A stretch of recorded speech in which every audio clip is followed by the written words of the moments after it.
এলাম বিরতির পর।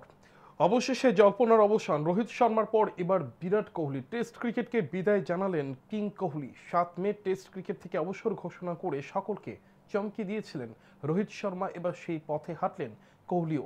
রোহিতের টেস্ট থেকে অবসরের ঠিক 5 দিনের মাথায় লাল বলের ক্রিকেটকে বিদায় জানালেন কিং কোহলি।